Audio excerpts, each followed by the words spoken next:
também já puderam ver, sobre Jesus e Chico Xavier, o mestre e o apóstolo. E só para dizer algumas considerações sobre Geraldo, quem não conhece, tem aqui a minha cábula. Portanto, Geraldo, ele é de Belo Horizonte, claramente é brasileiro, é o fundador da editora Vinha de Luz, muitos dos livros espíritas, portanto, vêm da sua edição, e ela está sobretudo especializada na publicação de livros póstumos dos trabalhos mediúnicos de Chico Xavier. Para além disso, o Geraldo também foi o idealizador e fundador da casa de Chico Xavier em Pedro Leopoldo, a sua morada, na sua residência, que era a cidade natal de Chico, e que foi transformada agora num centro de referência à vida e obra. E, para além disso, também foi um dos idealizadores do Encontro Nacional dos Amigos de Chico Xavier, que ocorre no Brasil e ocorre anualmente, se não estou em erro, e continua a ocorrer. Portanto, é um trabalhador, é espírita, claramente, para além disso também é médico psicógrafo, tem aqui algumas obras ainda expostas, e vamos agradecer muito a sua presença aqui na nossa casa. E antes de passarmos a palavra ao Geraldo, vamos fazer uma pequena prece de início dos nossos trabalhos, para nos harmonizarmos um pouco, para estarmos todos em sintonia e para conseguirmos acolher melhor os ensinamentos que iremos aqui receber hoje. Vamos então tranquilizar-nos, deixar por um momento as nossas preocupações, vamos concentrar-nos para conseguirmos obter desta atmosfera que os benfeitores espirituais prepararam para nós os fluidos que nos ajudam a fortalecer. E assim vamos pedir a Jesus, aos bons amigos espirituais que aqui se encontram presentes, para que possamos estar atentos, a nossa mente, o nosso coração, durante estes momentos tão preciosos que temos hoje. Agradecer a possibilidade de aqui estarmos reunidos e, como sempre dizemos, que estes ensinamentos que nos foram dados por Jesus, que são dados por Chico, que não caiam no nosso coração como sementes num terreno infértil, que possamos acolher estes ensinamentos e fazê-los crescer, para que não fique apenas um conhecimento estagnado, que possamos transformar aquilo que vamos aprendendo, que a doutrina nos ensina, em atitudes, em ações, em bons pensamentos, para que possamos envolver aqueles que nos rodeiam na nossa família, no nosso ambiente profissional, no nosso ambiente social, porque com o conhecimento que temos somos responsáveis pelo nosso bem-estar e também por aqueles que se encontram à nossa volta. E por isso pedimos aos benfeitores que aqui estão que nos possam orientar e fortalecer nos momentos de maior dificuldade e que possam acompanhar os nossos passos na nossa jornada terrena. E mais uma vez agradecendo a possibilidade de aqui estarmos reunidos, vamos então passar a palavra ao Geraldo.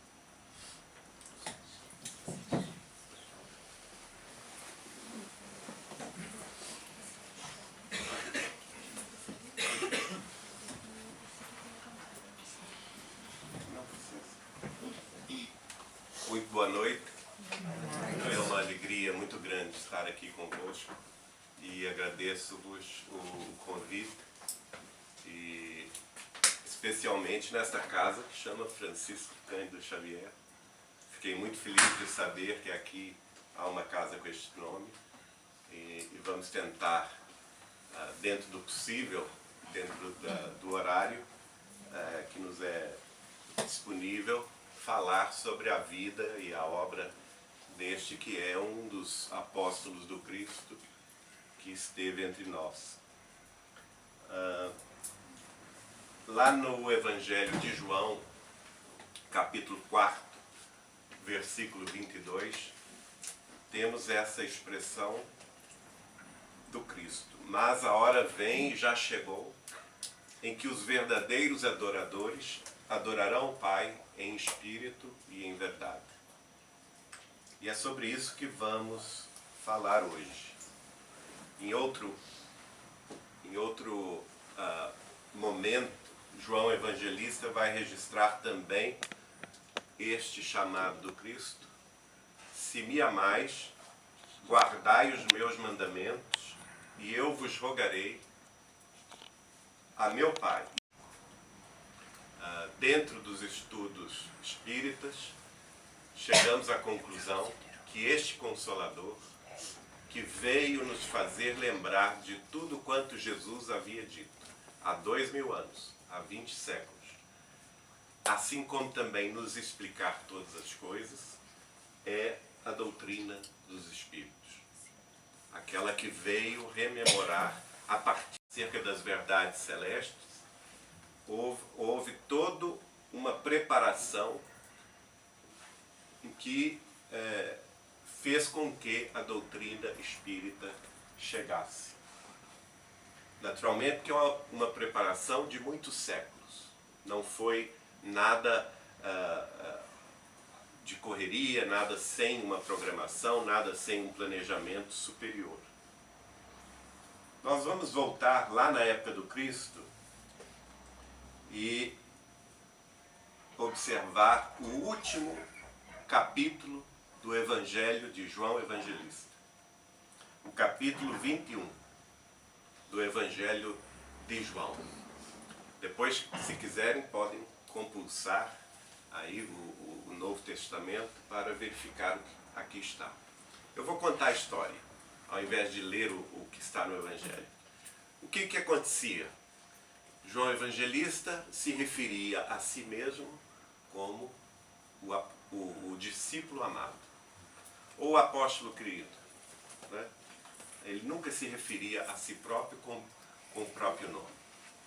E nesta ocasião era a última vez na Terra que Jesus, materializado, estava a conversar com os discípulos. E precisamente estava a conversar justamente com João, à beira do lago de Genezaré.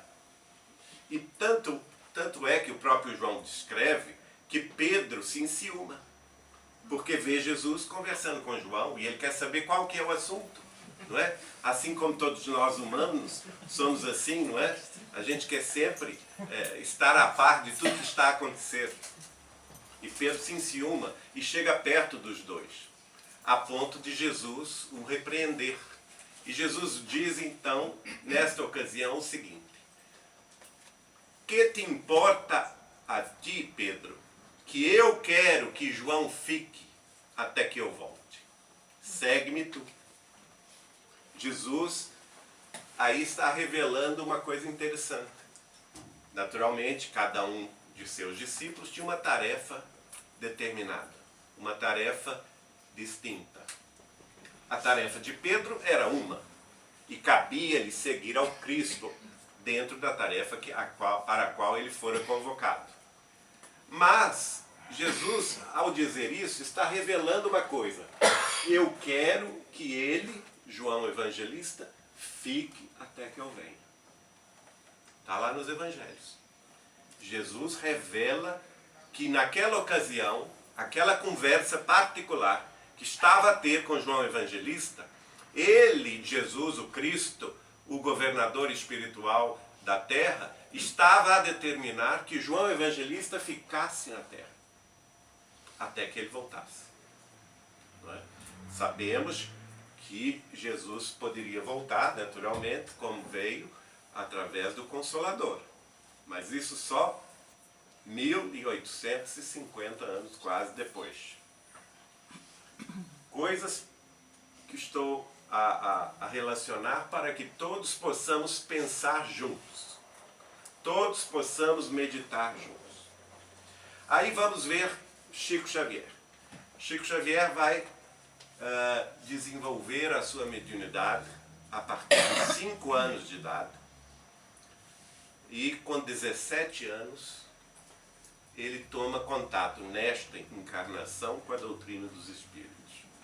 Então, inicia um trabalho de psicografia, a partir do dia 8 de julho de 1927, na cidade de Pedro Leopoldo.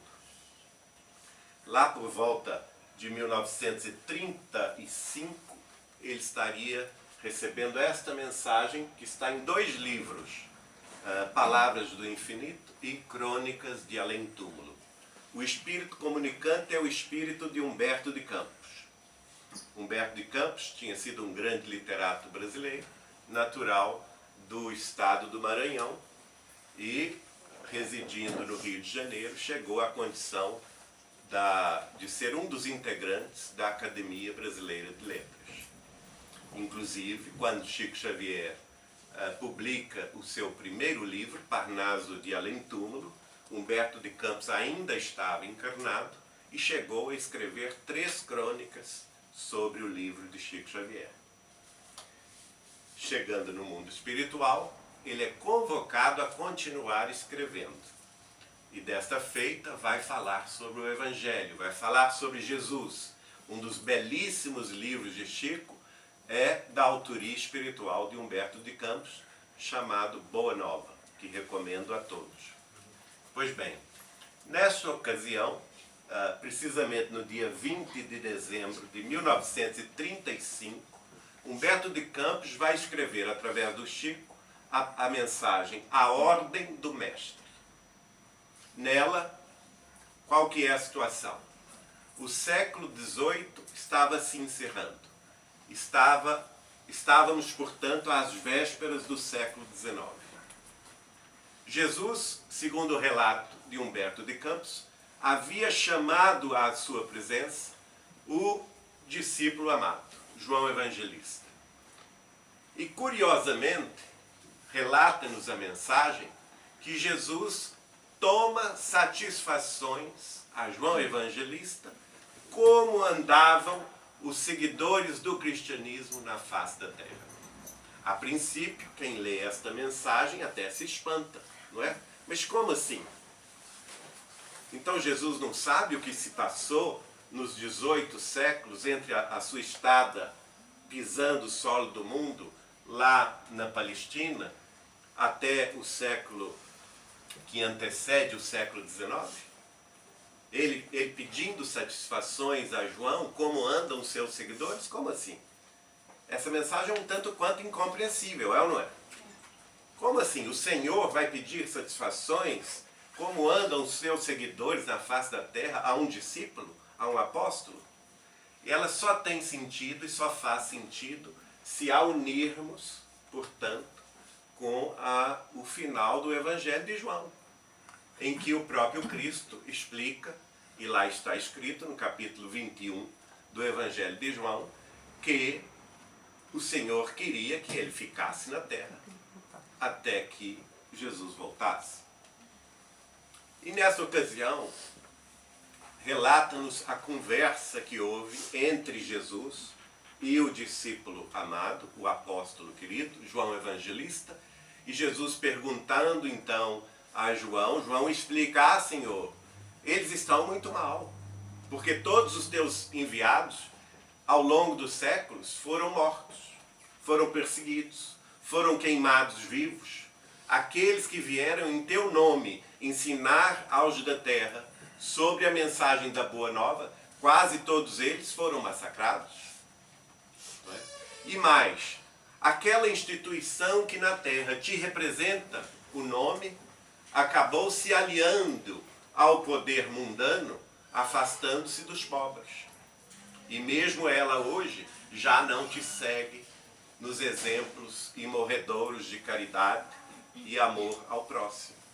Então Jesus pergunta a ele: mas e tu, João, estás desanimado?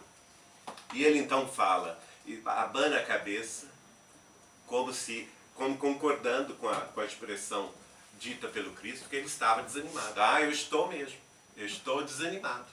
Com aquele povo lá da terra não tem jeito, não há mais solução. Então Jesus responde: pois se estás desanimado, João, eu não estou.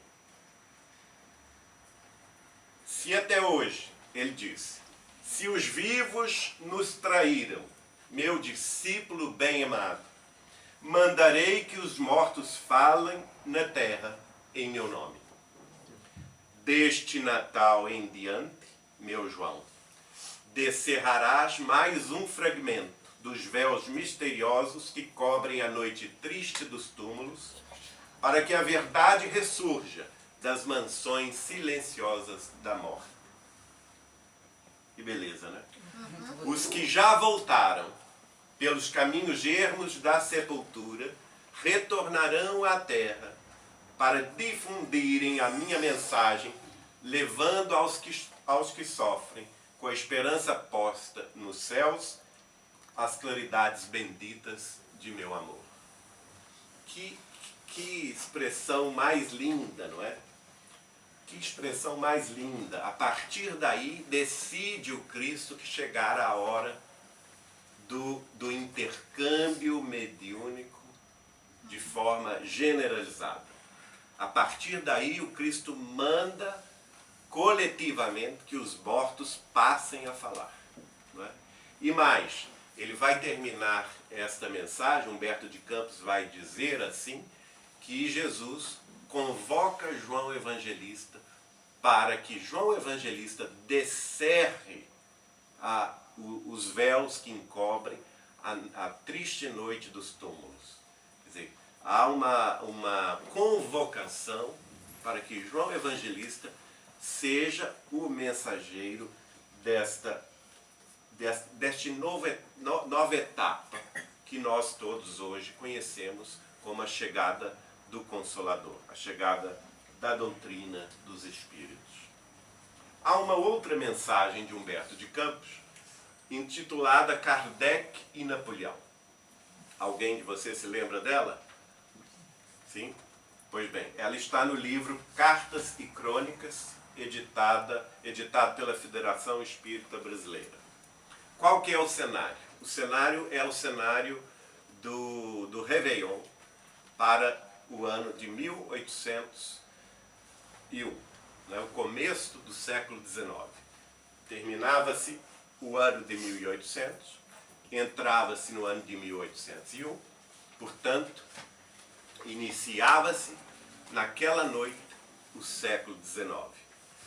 E Humberto de Campos relata que houve uma grande reunião festiva no mundo superior. Para esta reunião festiva foram convocados todos as grandes personalidades da vida terrestre. Desde personalidades gregas do mundo antigo, personalidades persas, egípcias, grandes generais do passado, de Roma, da Grécia, literatos, filósofos, poetas, também políticos, músicos, e dentre essa assembleia também luminares do Oriente, não é? Da Índia, da China, do Japão, todos estavam lá reunidos. E relata Humberto de Campos que em determinado momento chegou a caravana que estava encarnada ainda, não é? Políticos da época como Napoleão Bonaparte, como também literatos da época que estavam encarnados e músicos da época que estavam encarnados, dentre eles Beethoven. E que esta caravana vinda da terra se diferenciava dos demais pelas escuras nuvens que os encobriam, naturalmente pelos véus da ignorância da face da terra. E a Napoleão Bonaparte, que era a ocasião, a personalidade de maior poder temporal na face da terra, foi destinada uma cadeira especial. E, no entanto, ele nem um pouco se emocionou com a presença daquelas figuras luminares. Em determinado instante, som trombetas do mais além, e a personalidade de um apóstolo do Cristo se materializa. Neste momento, todos da Assembleia quase que se ajoelham, e muitos choram. E é a única vez que Napoleão Bonaparte, presente à reunião, vai se emocionar com a chegada deste apóstolo do Cristo. Eles conversam, e este que tinha sido um dos apóstolos do Cristo, convoca Napoleão para que ele trabalhasse em prol da paz na França, no seio da qual ele iria reencarnar. Não é? E Humberto, depois desse colóquio, dessa conversa, um pouco antes disso, Humberto de Campos relata: cânticos de alegria e esperança anunciaram aos céus a chegada do século XIX. E, enquanto o Espírito da Verdade, seguido por várias coortes resplandecentes, volvia para o alto, o apóstolo, notem bem o que diz Humberto de Campos, o apóstolo, que seria Allan Kardec, sustentando Napoleão nos braços, aconchegou de encontro ao peito. E narra aí o fim da mensagem, que este apóstolo do Cristo foi quem trouxe de volta Napoleão Bonaparte e o religou ao corpo físico. Mas, infelizmente, a mensagem também diz que depois de alguns anos, quando este apóstolo tomou o corpo ele próprio na face da terra, isento desta influência espiritual poderosa e benéfica, Napoleão Bonaparte perdeu a chance de passar a história como um homem da paz, levando a França às guerras da conquista do início do século XIX, que o fez, infelizmente, perder esta oportunidade e esta encarnação. Agora vamos a outro livro de Chico Xavier. O livro é o livro A Caminho da Luz. A autoria espiritual é de Emmanuel. Aqui Emmanuel vai fazer referência justamente à vinda de Allan Kardec. Não é? E ele diz assim: um dos mais lúcidos discípulos do Cristo baixa ao planeta, compenetrado de sua missão consoladora, com a sagrada missão de abrir caminho ao Espiritismo. A grande voz do Consolador prometido ao mundo pela misericórdia de Jesus Cristo. Dessa feita já não é mais o espírito de Humberto de Campos, que se refere a Allan Kardec como um apóstolo do Cristo, mas o próprio Emmanuel quem se refere a ele como um dos mais lúcidos discípulos do Cristo. Agora vamos ao próprio Evangelho segundo o Espiritismo. Tenho certeza que todo mundo já o leu, não é? Por favor. Senão não estaríamos aqui, não é? Qual que é o capítulo? O capítulo é o capítulo 6. O Cristo Consolador. É o título do capítulo. Na mensagem de 1861 do Espírito da Verdade, está lá no item 6º, existe uma frase que é reveladora. Esta frase diz: estou convosco e meu apóstolo vos instrui. Está lá, no Evangelho segundo o Espiritismo. Não há dúvidas, portanto, da procedência espiritual de Allan Kardec. É um dos apóstolos do Cristo que cá veio de volta, por ordem do próprio Mestre, dar cumprimento ao que havia sido convocado e chamado. Mas ainda há outra mensagem que faz a mesma referência. Esta mensagem está também no livro psicografado por Chico Xavier, chamado Opinião Espírita. Neste livro, é Emmanuel, novamente, está na página 23 a 25 da 5ª edição. Emmanuel dá o título desta mensagem, O Mestre e o Apóstolo. Aliás, é o tema da nossa conversa, não é? Da nossa exposição de hoje. O Mestre e o Apóstolo. Segundo Emmanuel, luminosa a coerência entre o Cristo e o apóstolo que lhe restaurou a palavra. Jesus, o mestre. Kardec, o professor. Em suma, diante do acesso aos mais lúcidos valores da vida, Jesus e Kardec estão perfeitamente conjugados pela sabedoria divina. Jesus a porta, Kardec a chave. belíssimo, não é? Jesus a porta, Kardec a chave. E eu ouso dizer e complementar que Chico Xavier é a maçaneta da porta, né? Porque senão ninguém entra pela porta adiante. Jesus a porta, Kardec a chave. Mas antes, luminosa coerência entre o pensamento do Cristo e o pensamento do apóstolo. Caso contrário, seria impossível que a tarefa se materializasse na Terra. Notando bem que Kardec trabalhou somente 15 anos para o Espiritismo, não é? Entre o começo dos seus contatos com as manifestações mediúnicas, por volta de 1854, até o dia da sua desencarnação, em 1869, foram somente 15 anos. Seria impossível que ele pudesse dar conta de toda a tarefa simplesmente nesses 15 anos. Mas deu, naturalmente, auxiliado pelos benfeitores da vida maior, pelo Espírito da Verdade e todos aqueles que estavam à sua volta. Outra questão, Jesus o mestre, Kardec o professor.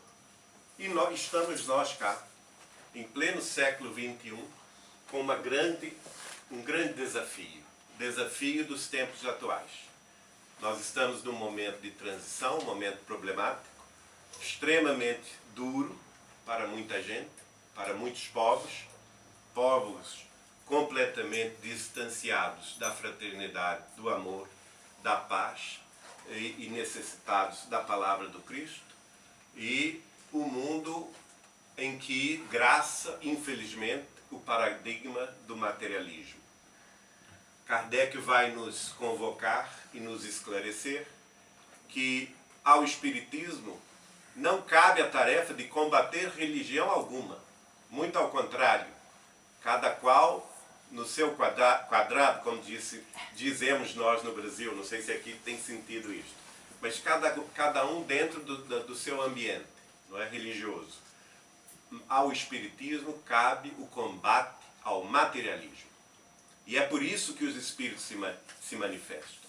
É por isso que há as manifestações mediúnicas, para dar certeza ao mundo da continuidade da vida e que nós precisamos modificar o foco de nossa existência, compreendendo finalmente que todos somos espíritos imortais, que haveremos de vencer as lutas e as dificuldades e haveremos de vencer o trânsito da morte do corpo físico para compreendermos, enfim, que nos destinamos aos séculos vindouros, vencendo todas as dificuldades no caminho evolutivo. Lá na abertura do Livro dos Espíritos, tem a palavra dos prolegômenos, em que se coloca com muita propriedade isto aqui. Todos que estiverem em vista o grande princípio de Jesus se confundirão num mesmo sentimento de amor ao bem e se unirão por um laço fraterno que envolverá o mundo inteiro. Então, se não estivermos com isto aqui em foco, não estamos fazendo espiritismo. Se pretendemos seguir a doutrina dos espíritos, é necessário que tenhamos esta bandeira nos nossos corações e nas nossas mentes, né? Uma tarefa que se imiscui e busca a inspiração do coração do Cristo, a inspiração do amor ao bem, sem a qual nós estaremos órfãos dos sentimentos mais nobres que nos cabe vivenciar. É o próprio Kardec, na introdução do Livro dos Espíritos, que vai esclarecer que a doutrina ela é progressista, progressiva, e que ele não pôde dar senão a primeira palavra. Não é? Diz ele, o estudo do Espiritismo é imenso, liga-se a todas as questões da metafísica e da ordem social. é todo um mundo que se abre ante de nós. Será de se espantar que ele exija tempo, e muito tempo, para a sua realização? Pergunta Kardec. É preciso que compreendamos. Kardec deu a primeira palavra. A codificação é a primeira palavra, mas não é a última. O Espiritismo prossegue, como deverá prosseguir diante de toda a humanidade, não somente aos nossos olhos, mas nos olhos de todos os povos, de todas as ciências, inclusive. Não é? Há em outro trecho a advertência dele, de que se a ciência descobrir algo que esteja não conforme com o que foi codificado, que nós fiquemos com a ciência. E não seria de outra forma. Por quê? Porque se o Espiritismo pretende ser o Consolador prometido pelo Cristo, e segundo as palavras do próprio Cristo, haveria de ficar conosco por toda a eternidade, por todos os séculos, então, obviamente, ele terá que prosseguir também junto, par e passo, com os progressos da ciência humana, que modificam-se de século a século, hoje em dia de ano a ano. Não é? Os próprios paradigmas do materialismo estão ruindo por falta de matéria. Emmanuel já nos advertia isto no prefácio do livro Missionários da Luz. Aliás, no prefácio do livro Nos Domínios da Mediunidade, não é? Que o materialismo ruiria por falta de matéria. E hoje, as pesquisas mais avançadas em torno da própria matéria já estão chegando nesta conclusão. Agora vamos à Revista Espírita. Aliás, uma coleção pouco lida e pouco estudada pelos espíritas. É preciso que se conheça e que se leia, que se estude a Revista Espírita de Allan Kardec. Nesta do ano de 1861, Kardec destaca uma mensagem de um espírito que se identificou como São José. Ora, São José não é qualquer espírito, não é? O pai de Jesus, não é? São José se manifestou na cidade de Sétif, na Argélia, em 1861. Olha que curioso esta mensagem, como ela é curiosa. O que diz São José? Deus dará um corpo a alguns espíritos superiores, e eles pregarão o evangelho puro. Um novo Cristo virá. Ele porá fim a todos os abusos que duram há muito tempo e reunirá os homens sob uma mesma bandeira. São José, no século XIX, avisando que espíritos puros tomariam corpo para prosseguir difundindo a mensagem do Cristo, mas principalmente para pôr fim ao quê? A todos os abusos que duram há muito tempo, há muitos séculos. Como todos sabem, a mensagem de Jesus foi desvirtuada em séculos e séculos de conluio entre as igrejas ditas cristãs com o poder temporal, o poder das nações. Mas prossegue o espírito de José dizendo: se Deus vos deixar viver bastante tempo, vereis pregar o verdadeiro evangelho de Jesus Cristo pelo novo missionário de Deus. Olha que coisa linda. Isso em 1861, o espírito de São José, pai de Jesus, avisando que se fosse possível as pessoas daquela ocasião viverem mais tempo, né, terem uma vida longa, eles ainda seriam capazes de viver a aurora desse novo missionário de Deus. E uma grande mudança será feita pelas pregações deste Filho bendito. A sua palavra poderosa, os homens de diferentes crenças dar-se-ão as mãos. Glória a esse divino enviado, que vai restabelecer as leis mal compreendidas e mal praticadas do Cristo. Glória ao Espiritismo, que o precede e que vem esclarecer todas essas coisas. Muito curioso, não é? aqui uma profecia.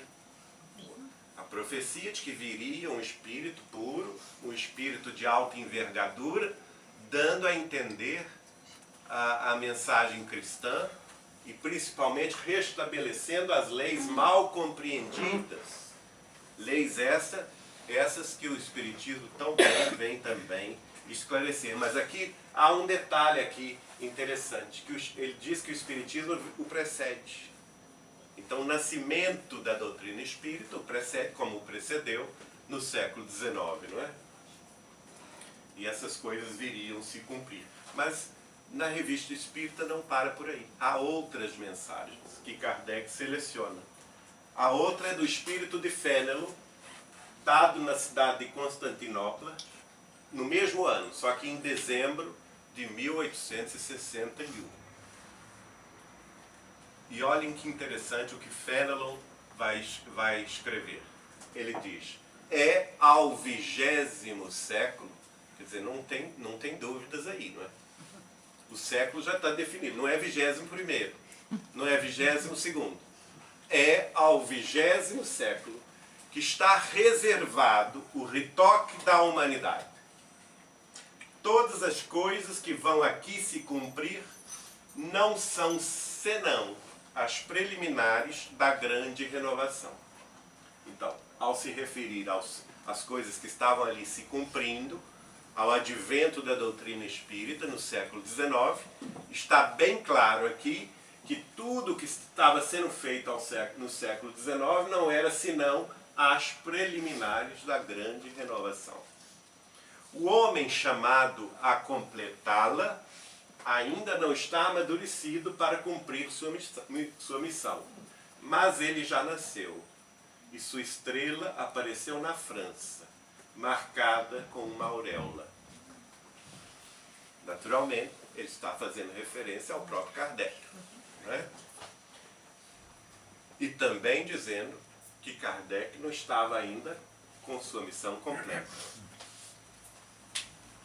Agora é outro espírito. No ano seguinte, em 1862, o espírito de Baluz vai escrever, em Paris, tereis para os tempos chegados um espírito superior que dirigirá o movimento do conjunto e dará uma coesão poderosa às forças esparsas do espiritismo. Então, pretende-se, a espiritualidade maior estava indicando que este homem, este espírito puro, daria uma coesão poderosa para as forças esparsas do espiritismo. Esperai e orai, porque o tempo é chegado e o novo Messias não faltará. Deus saberá designá-lo a seu tempo. Aliás, será por suas obras que ele se afirmará. Isso então, mais claro, impossível, né?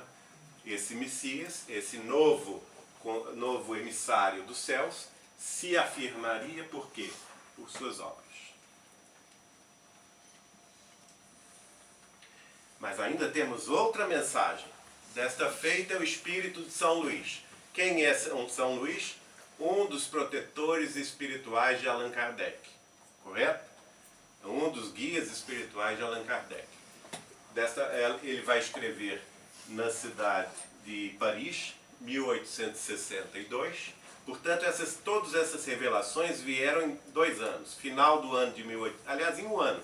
Final do ano de 1861, início do ano de 1862. Todos espíritos de alta envergadura. São José, pai de Jesus, São Luís, um dos guias de Allan Kardec, Fénelon, grande filósofo, e Baluz, também grande escritor. O começo de todas... Agora, aqui é profético, minha gente. Prestem atenção o que diz o espírito de São Luís. Porque isso aqui é profético. O começo de todas as coisas é obscuro e vulgar. O que é pequeno, cresce. Nossas manifestações, acolhidas no início com desdém, violência ou indiferença banal, da curiosidade ociosa, espalharão as ondas de luz sobre os cegos e os regenerarão. Vamos meditar o que queria dizer isso, né? O Espírito. A princípio pequeno, humilde, enfrentaria todo tipo de dificuldades, mas a partir de certo ponto, a luz se espalharia por todas as coisas, por todos os ambientes. Agora, um momento interessante. A revista é a revista da Federação Espírita Brasileira, precisamente no dia 15 de março de 1910. Alguém sabe me dizer o dia que Chico Xavier nasceu? 2 de abril de 1910. Portanto, nós estamos aqui há menos de um mês antes do nascimento de Chico Xavier em Pedro Leopoldo. E lá no Reformador, nós vamos encontrar várias mensagens com este mesmo teor. É o editor do Reformador, a gente não sabe quem é, provavelmente pode ser Guilhom Ribeiro, pode ser Leôncio Correia, pode ser o Manuel Quintão, não se sabe ao certo quem é, porque nessa ocasião o editor não assinava os comentários. Mas entre uma mensagem ou outra, entre um artigo ou outro, ele coloca este comentário. De alguns anos, contudo, para cá, a voz amiga e experiente de Allan Kardec cerrou de se fazer ouvir, e algumas comunicações esparsas que têm aparecido, firmadas com o seu nome, denunciam, tanto no estilo quanto nos conceitos, a suspeição de sua origem. Tudo assim parece fazer crer que Allan Kardec já voltou a cá. 15 de março de 1910, comentário do editor da revista Reformador da Federação Espírita Brasileira. Por quê? 1909 nós vamos ver ele também fazendo referência a isso. Parece que nos anos que finalizaram o século XIX e nos anos que iniciaram o século XX, na cidade do Rio de Janeiro, o espírito de Allan Kardec estava presente nas reuniões mediúnicas. E ele próprio, pessoalmente, dava conselhos, dava orientações. E, curiosamente, de uns meses para cá, como diz aqui, em 1910, no final de 1909 até o início de 1910, a voz amiga e experiente de Allan Kardec cerrou de se fazer ouvir. Aqui vamos a um outro reformador. Vocês estão vendo aí a imagem dele, o dia 16 de outubro de 1919. Chico Xavier tinha quantos anos? 9 anos. Nascera em abril de 1910. Em outubro de 1919, tinha, portanto, 9 anos e meio. Correto? Qual que é a data? 3 de outubro. O que essa data lembra? Aniversário de Allan Kardec. Não é? Então, a Federação Espírita Brasileira, na Avenida Passos, número 30, no Rio de Janeiro, na sua sede, havia feito uma reunião festiva para se comemorar o aniversário de Allan Kardec. Nessa ocasião, o médium principal da Federação Espírita Brasileira era Albino Teixeira. Este camarada simpático aqui. Ele era também integrante do Grupo Ismael, que era o grupo mais fechado, mediúnico, dentro da Federação Espírita Brasileira.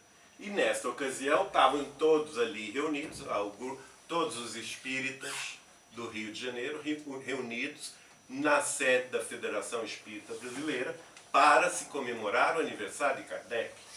E o médium principal da época, Albino Teixeira, vai receber o espírito de Santo Agostinho.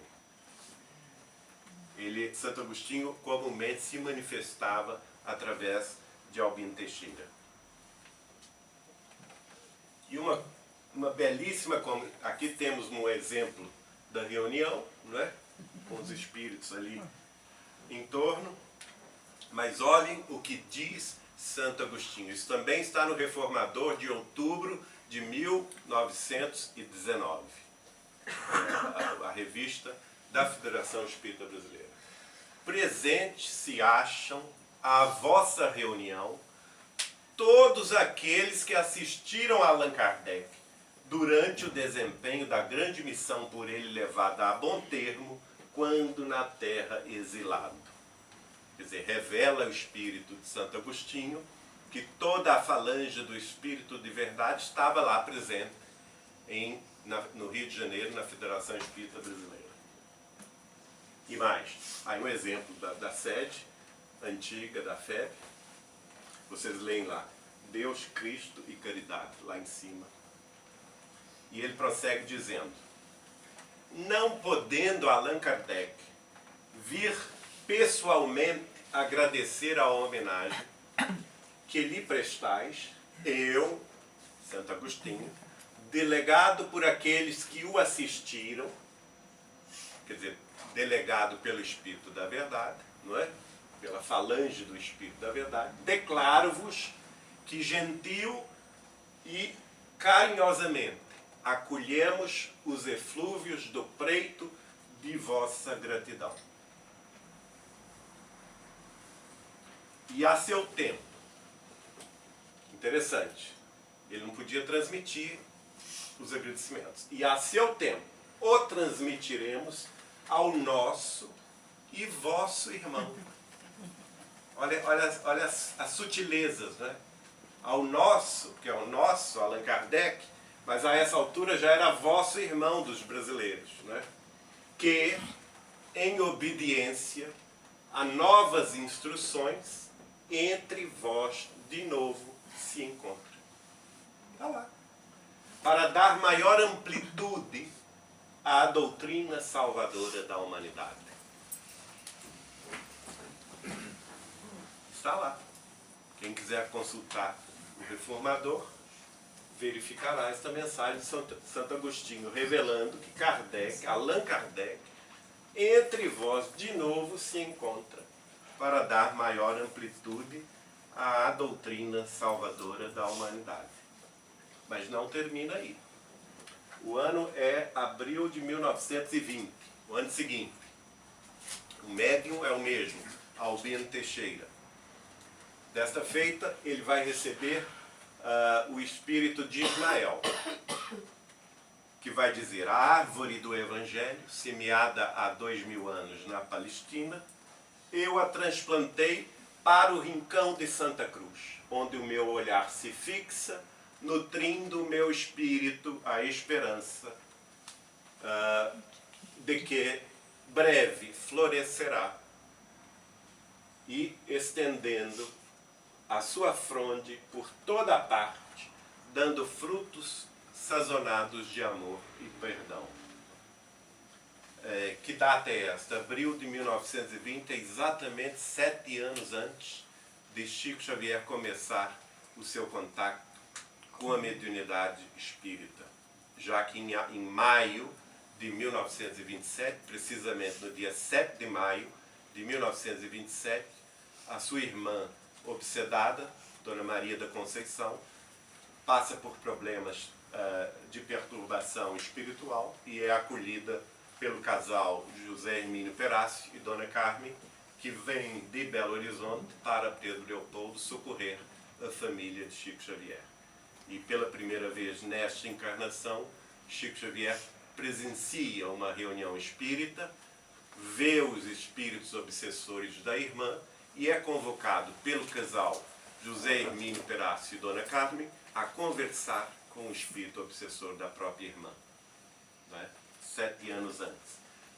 Notem bem, também esta mensagem é profética, porque diz que em breve a árvore do Evangelho transplantada ao rincão de Santa Cruz, que é o coração do Brasil, estenderia a sua fronde por toda a parte, dando frutos sazonados de amor e perdão.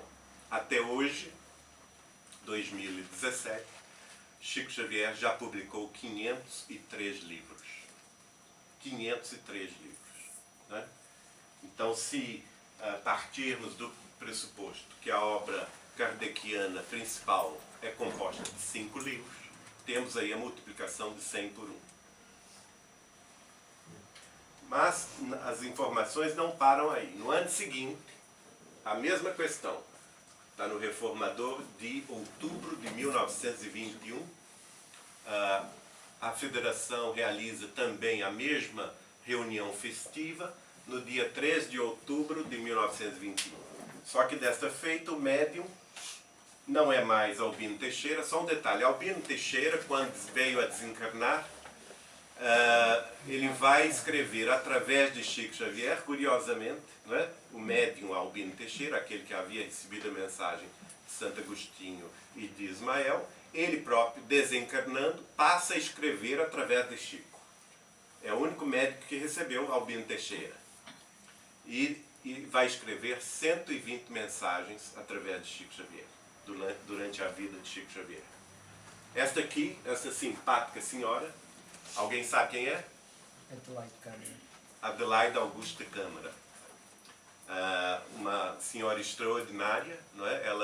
Ela inicialmente era protestante, se dirigiu ao Rio de Janeiro e, ao aparecer a mediunidade no final do século XIX, ela é socorrida por Dr. Adolfo Bezerra de Menezes, ainda nessa ocasião encarnado, e ingressa no espiritismo e na mediunidade sob a orientação direta de Dr. Bezerra de Menezes, né? E passa a fazer parte também do grupo mediúnico da Federação Espírita Brasileira. O nome dela era Adelaide Augusta Câmara, mas ela também utilizava-se do pseudônimo de Aura Celeste. Curiosamente, também ela, quando desencarna, vai escrever através de belíssimas páginas de prosa e poesia, assinando Aura Celeste através de Chico Xavier. Pois bem, nesta reunião de 3 de outubro de 1921, ela recebe nada mais, nada menos do que o seu guia espiritual, que era Tiago, o apóstolo, o irmão de João Evangelista. Não é? Mais tarde, ela sente vontade de trabalhar na assistência fraterna, e ela vai fundar na cidade do Rio de Janeiro a creche e o asilo João Evangelista, onde vai a desencarnar na década de 40.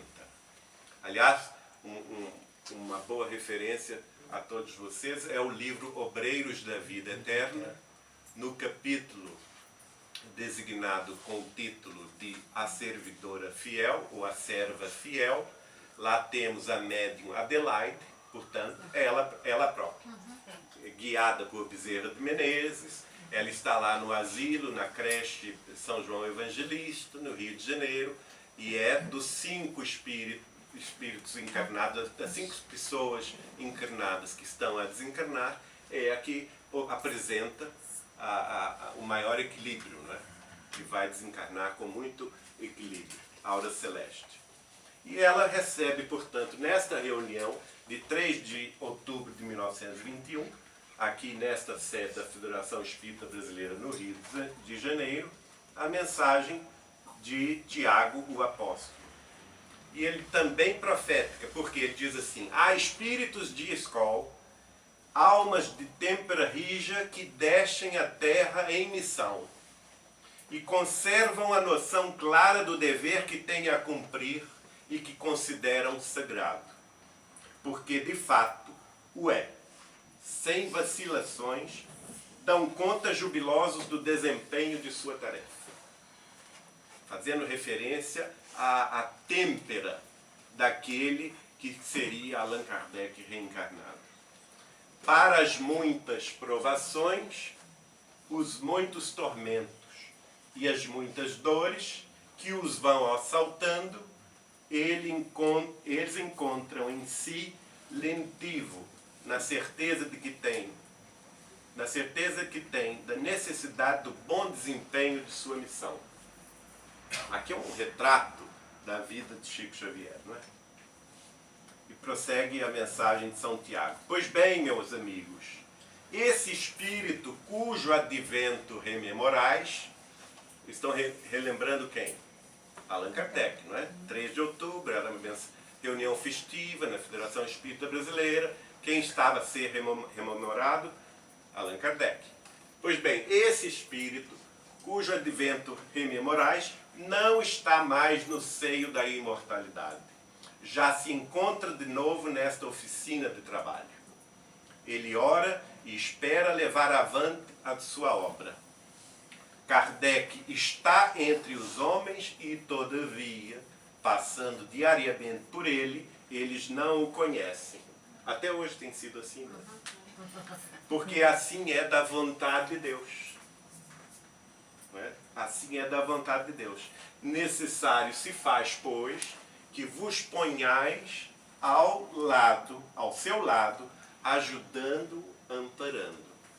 Essa mensagem é o quê? A convocação do Espírito São Tiago, irmão de João Evangelista, para que aquelas pessoas de responsabilidade na Federação Espírita Brasileira se colocassem ao seu lado, ajudando e amparando, como de fato aconteceu a partir de 1931. Já que 80 dos primeiros livros de Chico Xavier foram publicados pela Federação Espírita Brasileira. E termina a mensagem dizendo: Kardec trabalha, e trabalha com atividade, e do alto do espaço baixam as bênçãos para fortalecê-lo e ampará-lo na continuação de sua tarefa. Agora, isso foi, portanto, em 1921, 6 anos depois, começa Chico Xavier a trabalhar. A cena eu já lhes expliquei, né? A irmã adoece, acometida pela obsessão espiritual. O casal Perácio vai de Belo Horizonte a Pedro Leopoldo acudir a família. Naquela ocasião, em Belo Horizonte e na cidade de Curvelo, havia um médium excepcional chamado Pascoal Comanduti. Depois de desencarnado, Pascoal Comanduti vai também se manifestar através da mediunidade de Chico Xavier, desta feita pela fala, pela psicofonia de Chico Xavier, naqueles livros que foram publicados pela Federação Espírita Brasileira, relativos às reuniões de desobsessão do Grupo Espírita Meimei de Pedro Leopoldo. É o Instruções Psicofônicas e o Vozes do Grande Além. Não é? Eu convivi com pessoas que conheceram muito o Pascoal Comanduti, como Dona Neném Luoto, como o senhor Alcântara, um espírita de Belo Horizonte que viveu quase 100 anos e, portanto, teve oportunidade de entrevistar Pascoal Comanduti, de entrevistar também o casal Perácio e deles obter esse relato que está aqui no livro do José Jacinto, que foi compilado pelo Devaldinho Matos, cujo título é Chico Xavier em Pedro Leopoldo. Segundo o relato de Pascoal Comanduti e do casal Perácio, assim que o casal Perácio volta a Belo Horizonte, e eles frequentavam o mesmo grupo mediúnico de Pascoal Comanduti, ele então, inspiradamente, em maio de 1927, Chico Xavier não tinha ainda psicografado qualquer mensagem, uma vez que a primeira mensagem iria ser psicografada no dia 8 de julho de 1927, mas Pascoal Comanduti, inspirado, diz assim: Chico Xavier pôs cercado de falanges tão poderosas como aquelas que assistiam Jesus. Esse menino assombrará o mundo. Escreverá ele mediunicamente centenas de livros e será intransigente defensor e divulgador do Espiritismo codificado por Allan Kardec. Viverá muito. Desencarnado não terá substitutos. Da mesma forma que Jesus, Chico Xavier é único no planeta. Só ele, em encarnação posterior, poderá retomar o leme e dar continuidade à obra específica que lhe foi confiada pelo Altíssimo. Poderá ter, em princípio, sucessores. Substitutos, reafirmo, jamais. Vejam bem a lucidez profética desse médium Pascoal Comanduti, se referindo, portanto, a um jovem que ele nem conhecia, né? Ele residia em Curvelo e Belo Horizonte, e Chico Xavier em Pedro Leopoldo, nem tinha tido contato com ele. No entanto, quando o casal Perácio volta a Belo Horizonte, ele inspiradamente diz sobre o futuro desse jovem. É aí que na reunião também, Dona Carmen Perácio, quando vão fazer uma reunião, a primeira reunião de preces, que eles resolvem fundar o Centro Espírita Luiz Gonzaga em Pedro Leopoldo, em 21 de junho de 1927, Dona Carmen Perácio, que tinha mediunidade de evidência, assiste à espiritualidade me mostrar um quadro em que, sobre a cabeça do jovenzinho Chico, de 17 anos de idade, ela viu uma chuva de livros. Não é? E aí Chico, em 1938, já em plena tarefa, vai escrever por Humberto de Campos o livro Brasil, Coração do Mundo e Pátria do Evangelho. Nele, Jesus fala com Eliu, o seu ministro para as questões da sociologia. E ele diz: na região do Cruzeiro se realizará a epopeia do meu Evangelho. Ela estará, antes de tudo, ligada ao meu coração.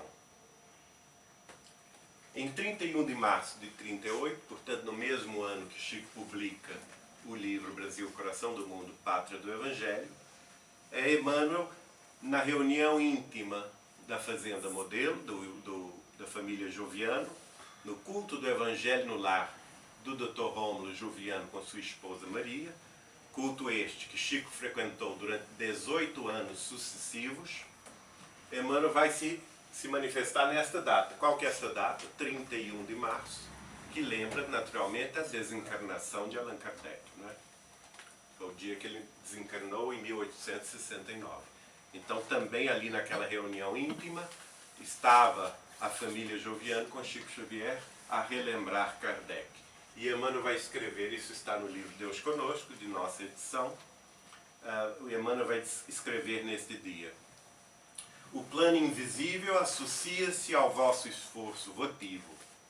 Também nós nos reunimos em outros planos, tentando projetar uma claridade nova sobre as sombras dos tempos ominosos que atravessais.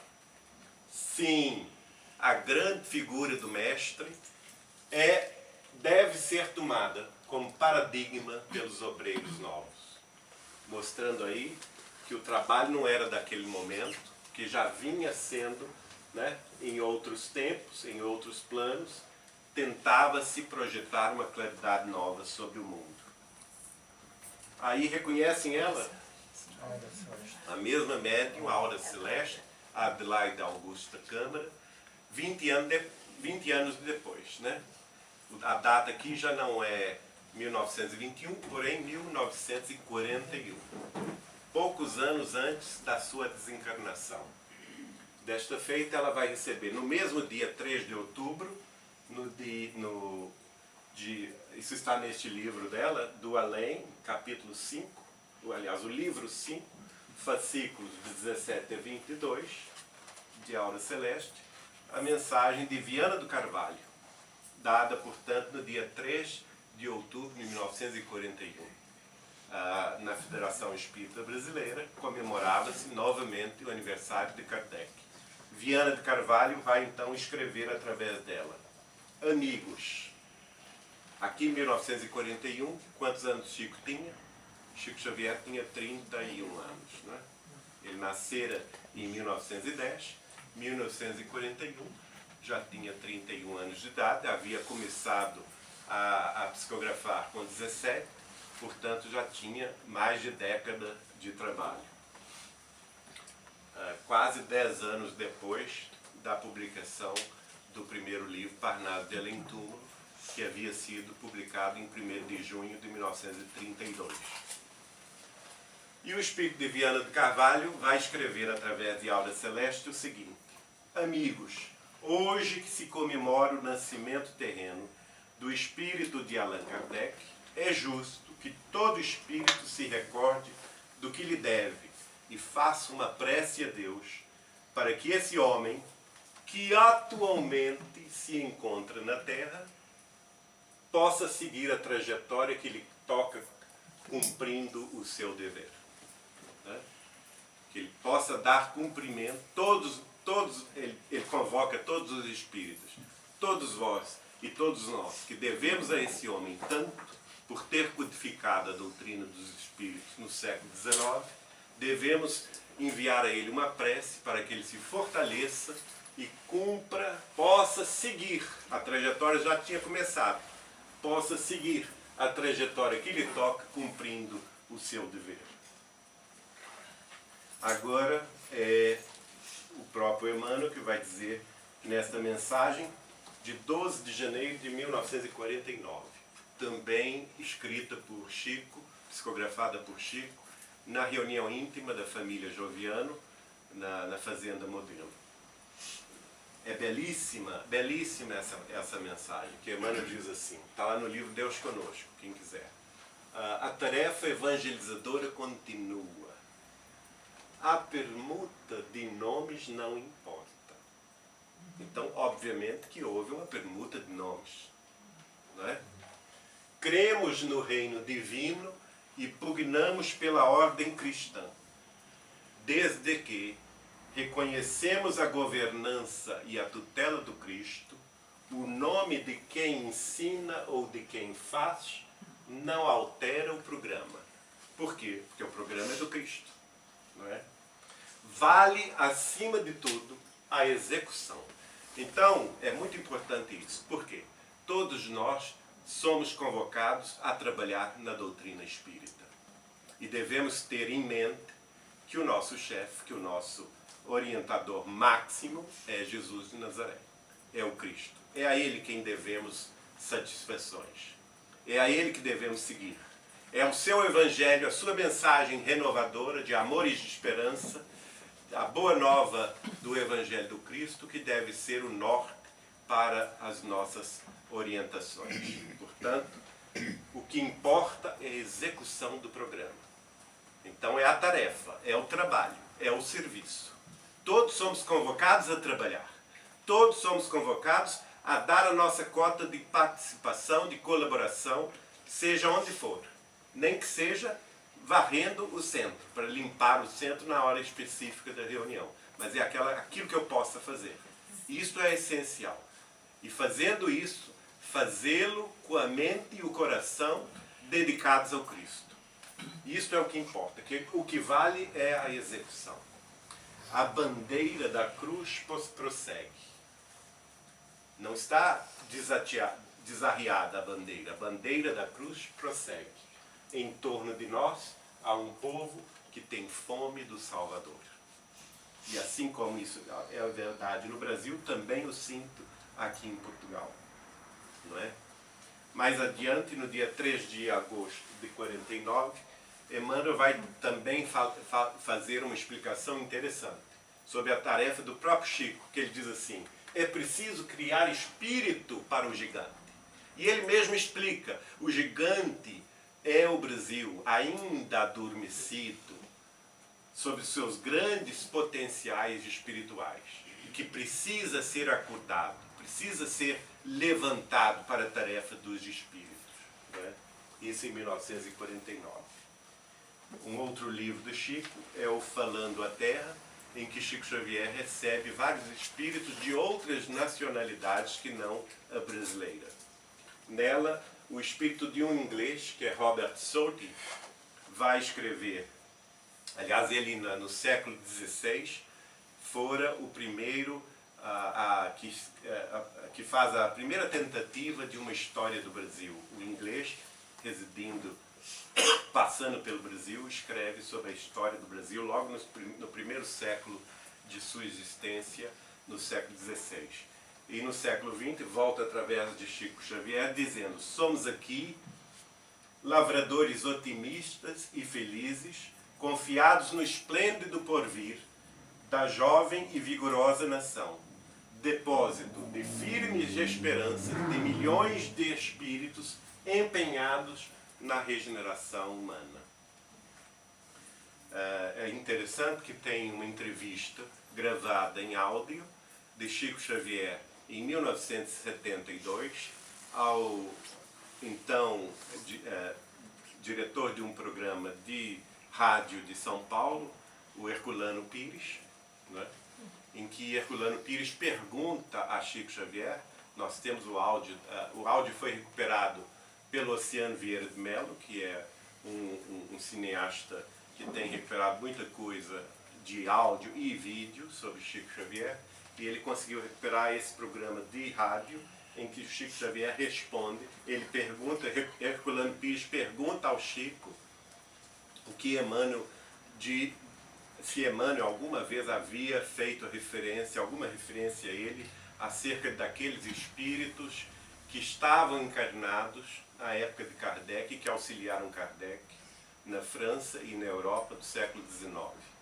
E Chico Xavier responde que a partir de 1871, portanto 2 anos depois da desencarnação de Kardec, cerca de 20 milhões de espíritos europeus, tanto franceses quanto de toda a Europa, se retiraram do mundo espiritual europeu e se localizaram no Brasil para lá reencarnarem e trabalharem pela difusão da doutrina dos espíritos. Isso o próprio Chico Xavier dá esse depoimento. Agora vamos aqui a um trabalho, já chegando no encerramento, um trabalho que foi realizado pelo pesquisador Fernando Worm, é da cidade de Guaíba, no Rio Grande do Sul. O livro é A Ponte, é um livro de entrevistas. Esse senhor era jornalista e entrevistou Chico Xavier várias ocasiões. Ele ia a Uberaba, ia a Pedro Leopoldo, ia a Uberaba entrevistar Chico e publicava livros. Atualmente esse livro está publicado pela Federação Espírita do Rio Grande do Sul, em Porto Alegre. O livro chama-se A Ponte, é um livro de entrevistas. O próprio Fernando Worm é o primeiro a pensar que Chico Xavier fora de fato a reencarnação de Kardec em 1971. Mas nesse livro ele vai dizer: a obra do médium Chico Xavier se constitui num extraordinário trabalho de uma equipe espiritual, cujo claro e evidente objetivo é a complementação da terceira revelação, tal como foi prometida ao Cristo. Não é? Mostrando que aqui tem uma coisa importante que se diga, independente ou não dos senhores aceitarem ou não a tese de Chico ser Kardec, isso de fato não importa, não é? Mas o que importa e é essencial é que a obra de Chico Xavier seja sim considerada a complementação da codificação espírita. É uma obra inequivocamente superior. Agora vamos ver o povo brasileiro. Não é? O povo brasileiro, como vocês sabem bem, não é espírita. Pela classificação dos censos, que são feitos de 5 em 5 anos, nós somos menos de 4% da população brasileira. No entanto, Chico Xavier ganhou a simpatia de todos, católicos, protestantes, judeus, não religiosos, ateus, agnósticos, não é? E exemplo disso é que a revista Época fez uma enquete entre os seus leitores e em 11 de setembro de 2006, Chico Xavier foi escolhido pelos leitores da revista o maior brasileiro da história, com quase 800 mil votos. Quase 800. E, obviamente, que haviam votos também de não espíritas, não é? Curiosamente, no dia 3 de outubro, 3 de outubro é que dia? 3 de outubro de 2012, portanto há 5 anos atrás, uma enquete, foi feito um programa no Brasil para se escolher o maior brasileiro de todos os tempos. E o programa durou 9 meses. É um programa televisivo pelo Sistema Brasileiro de Televisão. Então, várias personalidades políticas, religiosas, também grandes escritores, grandes esportistas, como Pelé, como Ayrton Senna, enfim, todos. E foram competindo entre si durante 9 meses. exatamente no último programa, restou Chico Xavier e, se não me engano, a Princesa Isabel, e Chico Xavier foi escolhido, então, pela maioria dos votos dos brasileiros como o maior brasileiro de todos os tempos. Dizem que a voz do povo é a voz da razão, né? Está aí. Então é sobre este homem que viemos falar, não é? Este homem diferente, embora, sem dúvida nenhuma, com uma alta procedência espiritual, um alto quinhão de mediunidade, de amor fraterno, uma responsabilidade imensa aos ombros e, antes de tudo, um coração sem limites, que nos amou, que nos respeitou, apesar de nossa ignorância. Nós que convivemos com ele, que tivemos algum contato com ele, eu tive a alegria de tê-lo por 21 anos e, apesar de tudo isso, ele se fazia o menor de todos. E deu o exemplo de renúncia, de amor, de caridade, de fraternidade, para que esta doutrina superior de verdade e luz fosse espalhada por todos os nossos corações e nos atingisse a todos em cheio no imo da alma. É a ele que devemos agradecer. Fico feliz que ele é o patrono desta casa e, portanto, também vós tem muito que agradecer a ele, não é? E é sobre ele que viemos falar. Essa chuva de livros que veio sobre sua cabeça, sobre suas mãos, não é à toa. Ela é proveniente, naturalmente, da espiritualidade maior. Em materializações literárias, portanto, nós tivemos, através deste mesmo espírito, por Allan Kardec, 5 obras básicas, mais 12 volumes da Revista Espírita, mais 13 livros subsidiários. Um total de 30 livros. E por Chico Xavier, aqui já está defasado, porque este aqui chegou depois, né? 504 livros publicados até hoje. Portanto, a 100 por 1, Chico vai nos mostrando o caminho da verdade e da vida. Aqui temos a mão dele e cenas dos exemplos que ele nos dava.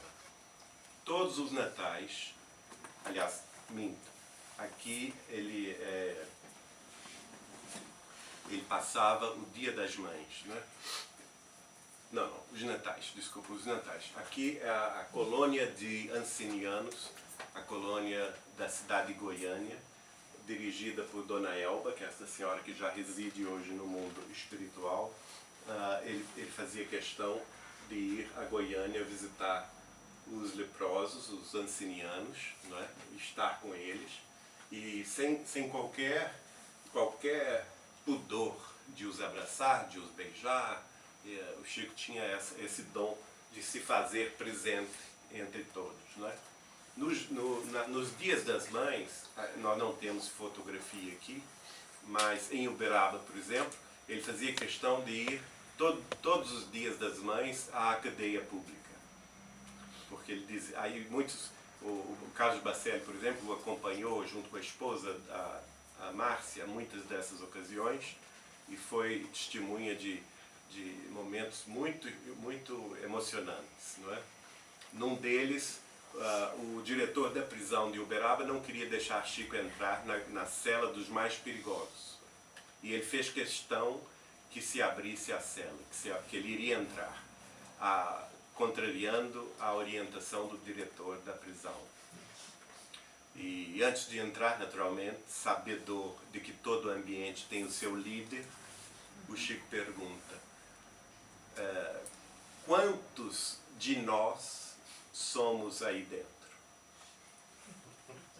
Não preciso explicar muito. Qualquer um de nós aqui certamente chegaria lá e dizendo: vocês são quantos aí? Não é? E ele se coloca na posição do presidiário. Quantos de nós somos aí dentro? E naturalmente que, para respondê-lo, apareceu o líder, não é? E ele então pede permissão ao líder para abraçá-lo. E aí entra na prisão, e foi aquela festa, aquela alegria. Eram mais de 40 detentos numa cela. Todos conhecem também o trabalho que ele favoreceu de Dona Conceição junto ao Hospital do Pênfigo. Né? Essas crianças todas em Uberaba tinham a doença do fogo selvagem, que essa senhora corajosamente defendeu, fundando este hospital, sustentado por doações privadas, não pelo Estado. E aqui ela vai abraçar crianças que, segundo Chico Xavier, a maioria delas tinha sido, em encarnações passadas, grandes políticos ou pessoas que haviam desviado recursos públicos para si próprios. Estavam todos aí a vencer a doença do fogo selvagem. Todos os sábados, às 14 horas, o Chico recebia o povo humilde e simples, inicialmente à sombra de um abacateiro em Uberaba. Depois o abacateiro se tornou tão urbanizado que aí ele saiu de lá e foi para mais adiante, mais longe, que ele tinha dessas coisas, né? E foi aqui, já é na época que eu o conheci, início da década de 80, era chamada Vila do Pássaro Preto. Era um barracão simples, humilde, só sem forro algum, algumas telhas, um barracão que talvez não fosse maior do que este ambiente. Nós nos sentávamos em volta para fazer o culto do Evangelho e Chico nos dava de 3 a 5 minutos apenas para comentar o trecho que ele escolhia. Então, o culto não demorava mais do que 15 minutos. Né? E logo depois, às 14h15, ele passava então a abraçar o povo, a receber, aqui vocês estão vendo ele, a receber o povo humilde de Uberaba, e ele inclusive dava dinheiro às pessoas, né? Escondia aqui na mão e passava. E as pessoas também recebiam mantimentos, cestas básicas. Aquela época se podia dar remédios, hoje não pode mais. Também brinquedos às crianças, enfim, presentes ao Natal, e enfim. E gostaria de terminar com uma entrevista que fiz a ele neste dia, 17 de outubro de 1987. O interessante é que ele me manda, para vocês conhecerem a cabeça do comandante, porque muito que se fala aí de Chico Xavier não é verdade, que ele era uma pessoa submissa, muito que não tinha personalidade forte, isso tudo é mentira. Quem conheceu Chico Xavier sabe do que eu estou falando. Chico Xavier era uma personalidade fortíssima e comandante. E só para vocês terem uma ideia, nesse dia estávamos à casa dele, era frio, era no mês de julho, em Uberaba faz frio no mês de julho, e ele então me manda sentar e fala comigo: você vai me entrevistar. E eu fui pego de surpresa, não é? Acontece que não teve dificuldade nenhuma para mim, porque ele ditava as perguntas e as respostas. Então esse era Chico Xavier.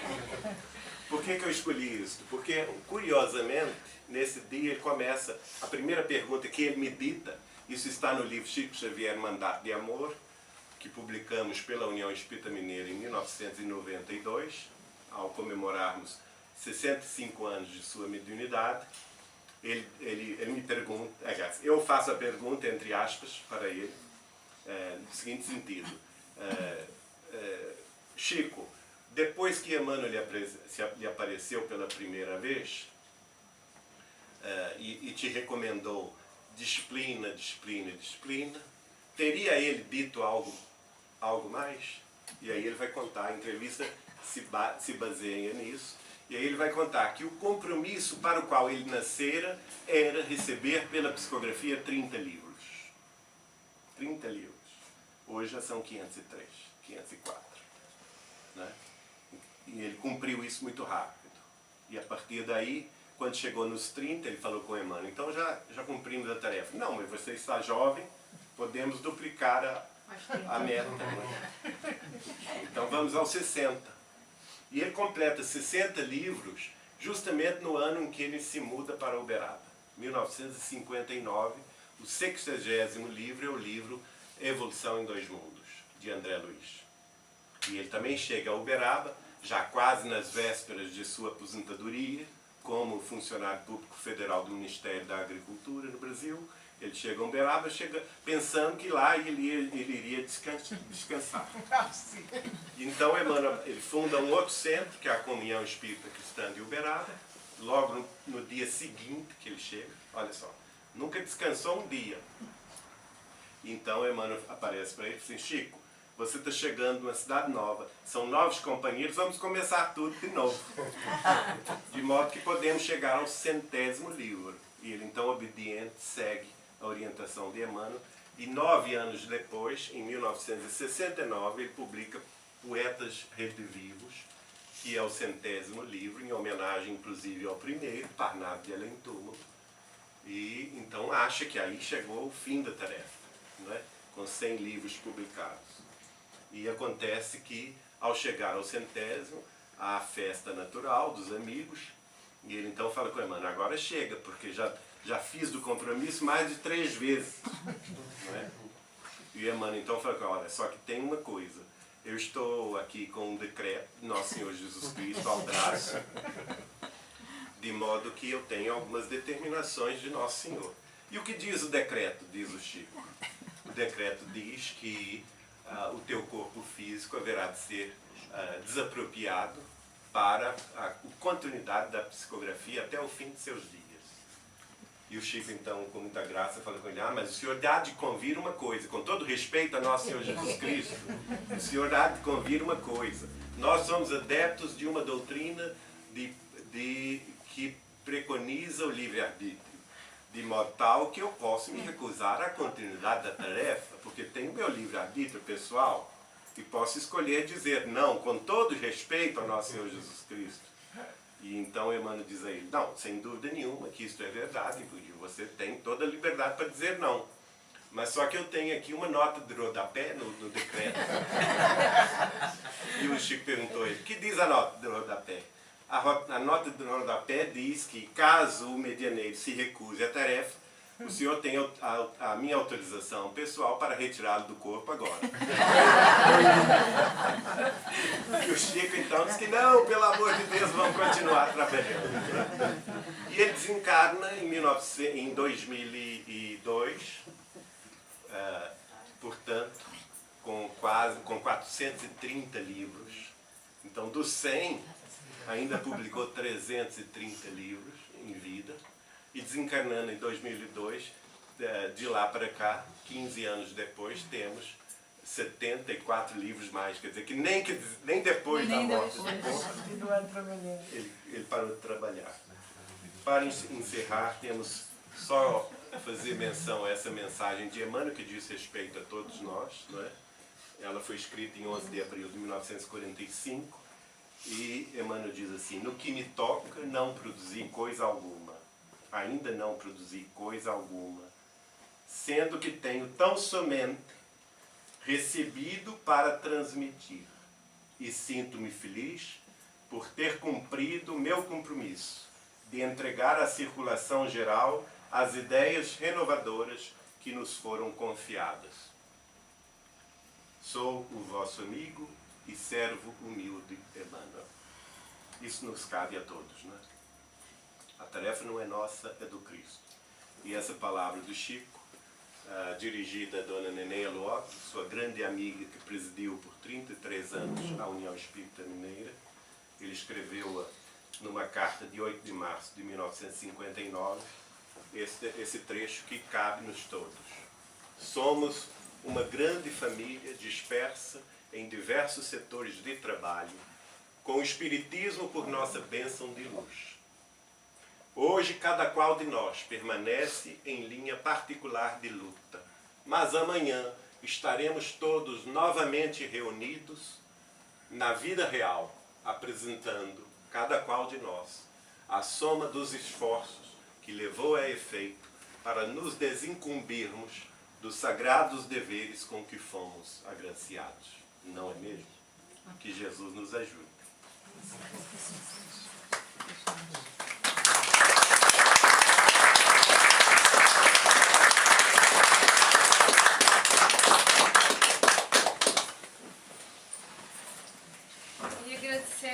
passe geral por esta belíssima palestra, onde fomos desde os tempos de Jesus até à atualidade e compreendemos este grande projeto de espiritualidade em reformarmos enquanto espíritos, porque o mundo que nós estamos, sendo provas e expiações e passando a mundo regenerador, é o pela categoria de espíritos que aqui está encarnada, não é que os mundos são rotulados dessa forma. Então os nossos espíritos estão a transitar nesse sentido. E os espíritos que não conseguem acompanhar essa transição, já não voltarão a reencarnar na Terra. E a doutrina espírita vem-nos a esclarecer sobre, de facto, qual o dever que cada qual tem.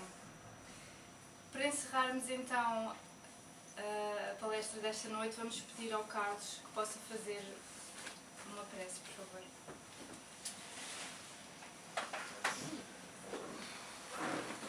Queridos amigos, vamos então serenar os nossos espíritos e vamos agradecer estes momentos em que o Consolador foi evocado.